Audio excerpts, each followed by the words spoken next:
ഏഴു നക്ഷത്രം വലങ്കയിൽ പിടിച്ച് ഏറെ രാജാമുടി ശിരസതിൽ ധരിച്ച് ഏഴു പൊന്നില വിളക്കുകൾ അതിൻ നടുവിൽ എഴുന്നള്ളി വന്നോരേ.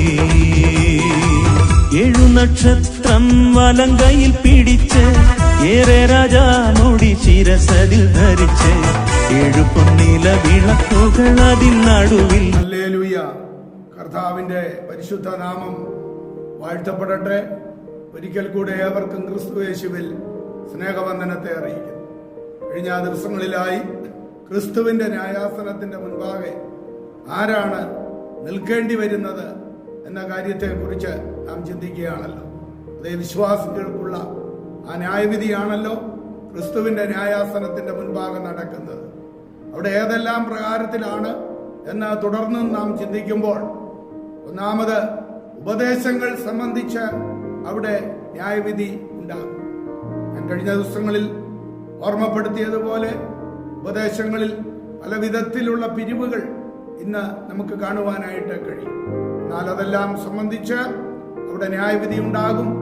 റോമാലേഖനം 2:14 തൊട്ട് 16 വരെ, അതേപോലെ റോമാലേഖനം 14 ആയിട്ട് അനേക കാര്യങ്ങൾ പറഞ്ഞിട്ടുണ്ട്. അവിടെ വീണ്ടും പറയുന്നത്, സംശയ വിചാരങ്ങളെ വിധിക്കാതെ വിശ്വാസത്തിൽ ബലഹീനരായവരെ ചേർത്തുകൊള്ളുവീൻ എന്ന് പറഞ്ഞിട്ടുണ്ട്. പലപ്പോഴും ബലഹീനരായവർക്ക് മുൻപോട്ട് പോകുവാൻ കഴിയാതെ വണ്ണം ഉള്ള പല സംഭവങ്ങൾ ഉപദേശ സംബന്ധമായിട്ട് ചിലപ്പോൾ അവരെ മുൻപോട്ട് കൂട്ടിക്കൊണ്ടു പോകുവാൻ കഴിയാതെയുള്ള അനേക സന്ദർഭങ്ങൾ സഭയിൽ ഉണ്ടാകാറുണ്ട്. വീണ്ടും നാം ചിന്തിക്കുമ്പോൾ രണ്ടാമതായിട്ട് ജഡസംബന്ധമായ സ്വഭാവം സംബന്ധിച്ചാണ്. അതായത് ദുർനടപ്പ്, അശുദ്ധി, അതിരാഗം, ദുർമോഹം, വിഗ്രഹാരാധനയായ അത്യാഗ്രഹം, ഇങ്ങനെ ഭൂമിയിലുള്ള നിങ്ങളുടെ അവയവങ്ങളെ മരിപ്പിപ്പി, ഭൂമിയിലുള്ളതല്ല ഉയരത്തിലുള്ളത് തന്നെ ചിന്തിപ്പി എന്നാണ് കൊലോസ്യ ലേഖനം 3-ാം അധ്യായത്തിലും മറ്റു പല ഭാഗങ്ങളിലും നമുക്ക് കാണുവാൻ കഴിയും. അതോടൊപ്പം തന്നെ ക്രോധം, ഈർഷ്യ, കോപം, വായിൽ നിന്ന് വരുന്ന ദൂഷണം, ദുർഭാഷണം ഇവയൊക്കെയും വിട്ടുകളവി, അന്യോന്യം ഭോഷ്ക് പറയരുത് തുടങ്ങിയ ഗൗരവമേറിയ കാര്യങ്ങൾ അവിടെയുണ്ട്. ഇതെല്ലാം വിശ്വാസികളിൽ ഇല്ലെന്ന് നമുക്ക് തീർത്തു പറയുവാനായിട്ട് സാധിക്കുമോ? വീണ്ടും ചിന്തിച്ചാൽ മനുഷ്യൻ പറയുന്ന നിസ്സാര വാക്കുകൾക്ക് മത്തായിയുടെ സുവിശേഷം 12:36-37 വാക്യങ്ങളിൽ, എന്നാൽ മനുഷ്യർ പറയുന്ന ഏത് നിസ്സാര വാക്കിനും ന്യായവിധി ദിവസത്തിൽ കണക്ക് ബോധിപ്പിക്കേണ്ടി വരും എന്ന് ഞാൻ നിങ്ങളോട് പറയുന്നു. നിന്റെ വാക്കുകളാൽ നീതീകരിക്കപ്പെടുകയും നിന്റെ വാക്കുകളാൽ കുറ്റം വിധിക്കപ്പെടുകയും ചെയ്യും. പല നിസ്സാര വാക്കുകൾ നിമിത്തമായിട്ട് പലരെ ഒടുക്കിക്കളഞ്ഞിട്ടുള്ളതായ അനുഭവങ്ങൾ ഉണ്ടായിരിക്കാം. വീണ്ടും ചിന്തിച്ചാൽ തങ്ങളെ തന്നെ ബാധിക്കുന്ന മറ്റു പല വിഷയങ്ങളുണ്ട്. അതായത് അവഗണിച്ചു കളഞ്ഞ അവസരങ്ങള്, വൃഥാവാക്കി കളഞ്ഞ താലന്തുകള്, കുത്തഴിഞ്ഞ ജീവിതം, ആത്മീയതയുടെ കുറവ്, ഇതെല്ലാം അവനവനോടുള്ള ബന്ധത്തിൽ നിശ്ചയമായിട്ടും അവിടെ നമുക്ക് കാണുവാനായിട്ട് സാധിക്കും.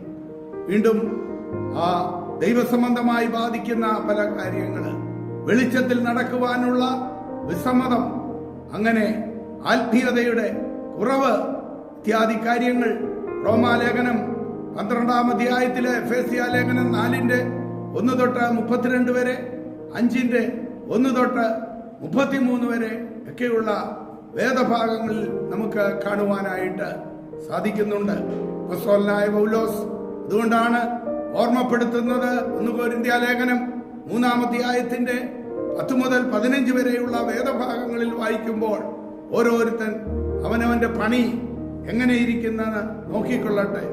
മരം, പുല്ല്, വൈക്കോൽ കൊണ്ടുള്ളതായ പണി, പൊന്ന്, വെള്ളി, ആ വിലയേറിയ കല്ല് തുടങ്ങിയ വസ്തുക്കൾ കൊണ്ടുള്ളതായ പണി, അതെ, അഥവാ മരം, പുല്ല്, വൈക്കോൽ കൊണ്ടുള്ളതായ പണി, ഊതിപ്പെരുപ്പിച്ചതായ ആ പണിയാണല്ലോ. അതെല്ലാം തീയിൽ കൂടി കടന്നു പോകുമ്പോൾ ഒരു പിടി ചാരമായിട്ട് മാത്രം അവശേഷിക്കുവാനായിട്ട് ഇടയായിത്തീരും. എന്നാൽ പൊന്ന്, വെള്ളി, വിലയേറിയ കല്ലുകൊണ്ടുള്ളതായ ആ പണി അത് പുറമെ വലിയ കാണുവാനുള്ളതല്ല. ഇന്ന് അനേകരുടെ ആത്മീക ജീവിതം സ്വയപ്രശംസയ്ക്ക് വേണ്ടിയും എന്തൊക്കെയോ ഊതിപ്പെരുപ്പിച്ച് കാണിച്ചും ഒക്കെയുള്ളതായ പണികളാണല്ലോ ഏറിയ ഭാഗത്തും നടക്കുന്നത്. ഇതെല്ലാം ക്രിസ്തുവിന്റെ ന്യായാസനത്തിന്റെ മുൻപാകെ വെളിപ്പെട്ടേ മതിയാകും. എന്നാൽ അവിടങ്ങളിൽ ഇരുന്ന് കരഞ്ഞും ഉപവസിച്ചും നിലവിളിച്ചും ഉണ്മാൻ ഇല്ലാതെയും ഉടുപ്പാൻ ഇല്ലാതെയും അനേക ജീവിതങ്ങൾ കർത്താവിന്റെ വയലിൽ അധ്വാനിക്കുകയും പ്രാർത്ഥിക്കുകയും കരയുകയും ചെയ്യുന്ന അനേക ദൈവമക്കളുള്ളപ്പോഴാണ് ചിലർക്ക് അവരുടെ അധികാരങ്ങൾ കാണിച്ചുകൊണ്ട് അതിന്റെ ദൂർത്തും അതിൻ്റെതായ ഊതിപ്പെരിപ്പിച്ചുള്ള വൈക്കോൽ തുറു പോലെയുള്ളതായ പലവിധമാകുന്ന കാര്യങ്ങൾ നമുക്കിന്ന് ലോകത്തിൽ കാണുവാനായിട്ട് കഴിയുകയാണ്. ജീവിതകാലം മുഴുവനും അധ്വാനിച്ച ഒരു ദൈവദാസന് ഒരു അംഗീകാരം പോലും ലഭിക്കാതിരിക്കുമ്പോഴാണ് പലരും ആയിരങ്ങളുടെയും പതിനായിരങ്ങളുടെയും മൊമന്റോകളും മറ്റും നൽകിക്കൊണ്ടും വാങ്ങിക്കൊണ്ടും ധൂർത്ത് കാണിക്കുന്നത്. ഇതിനെല്ലാം ക്രിസ്തുവിന്റെ ന്യായാസനത്തിന്റെ മുൻപാകെ കണക്ക് ബോധിപ്പിച്ചേ മതിയാകൂ. അതുകൊണ്ട് ദൈവം നൽകിയ ശുശ്രൂഷകൾ, വിശ്വാസ ജീവിതം വചനാടിസ്ഥാനത്തിൽ മുൻപോട്ട് പോകുവാൻ ഏവർക്കും ഇടയായി തീരട്ടെ. അതിനായി നമുക്ക് ദൈവകരങ്ങളിൽ ഏൽപ്പിക്കാം. ആമേൻ. പരിശുദ്ധാത്മാവേ, ശക്തി പകർന്നിടണേ. പരിശുദ്ധാത്മാവേ,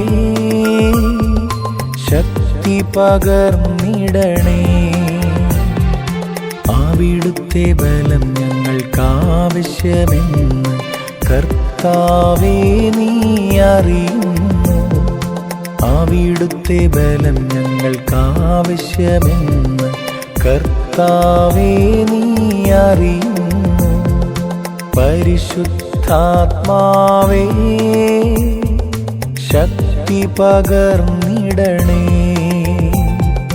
പരിശുദ്ധാത്മാവേ, ശക്തി പകർന്നിടണേ.